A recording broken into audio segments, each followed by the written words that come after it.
রাঙামাটির বাঘাইছড়ি উপজেলার উগলছড়ি বিল ও কচুছড়ি বিস্তীর্ণ এলাকা জুড়ে স্থানীয় কৃষকেরা নিজ উদ্যোগে ব্যাপক আকারে তরমুজ চাষের পাশাপাশি বিদেশি শাম্মাম ও বাঙ্গি চাষ করছেন। তবে উৎপাদন খরচ বেড়ে যাওয়ায় কাঙ্ক্ষিত লাভ নিয়ে শঙ্কায় রয়েছেন চাষিরা। চাষিদের অভিযোগ, তরমুজ চাষে বারবার চেষ্টা করেও উপজেলা কৃষি সম্প্রসারণ অফিস বা সংশ্লিষ্ট কর্মকর্তাদের কাছ থেকে প্রয়োজনীয় সহায়তা ও পরামর্শ পাননি। ফলে রোগবালাই দমন ও সেচ ব্যবস্থাপনায় অতিরিক্ত খরচ করতে হয়েছে। এতে উৎপাদন ব্যয় বেড়ে গেছে বহুগুণ। এই পর্যন্ত আমি 7 বছর হইতে তরমুজ চাষ করতেছি। পাশাপাশি আপনার শাম্মামও করতেছি, বাঙ্গিও করতেছি। এই পর্যন্ত কোনো কৃষি অফিসারের কোনো সরকারি কোনো অনুদানও পাই নাই, কোনো কৃষি অফিসারের কোনো সহযোগিতাও পাই নাই। 1 কেজি দানও হয় নাই, 1 কেজি সারও হয় নাই, একটা বিষের বোতলও হয় নাই। এই যে দেখেন 4-5 শ্বাস করছি, করার পরে মনে করো 1 টাকাও না যে এখন সার মারার জন্য।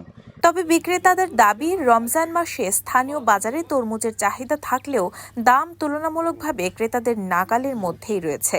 ব্যবসায়ীরা জানান, আমরা শহর থেকে তরমুজ নিয়ে আসতাম, কিন্তু শহরে কেজি দরে তরমুজ বিক্রি হচ্ছে। এর থেকে আমাদের এলাকায় তরমুজ বিক্রি করে লাভবান হওয়া যায়। অনেক আগের তুলনায় অনেক ভালো।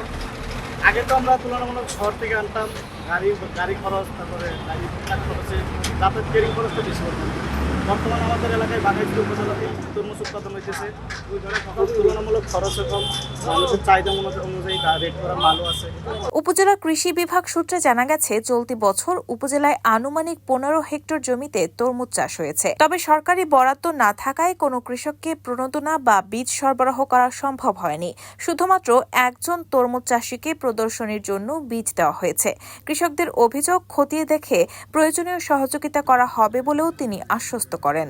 এবছর আমাদের বাঘাইছড়ি উপজেলায় 15 হেক্টর জমিতে তরমুজের চাষাবাদ হয়েছে। তো আবহাওয়ার অনুকূল থাকার কারণে এবছর বাম্পার ফলন হয়েছে। কিছু কৃষকের উপকরণগত বা সার প্রাপ্তির বিষয়ে অভিযোগ থাকলেও আমরা চেষ্টা করেছি আমাদের কৃষি সম্প্রসারণ অধিদপ্তর বাঘাইছড়ির পক্ষ থেকে সার্বিক সহযোগিতা প্রদান করার জন্য।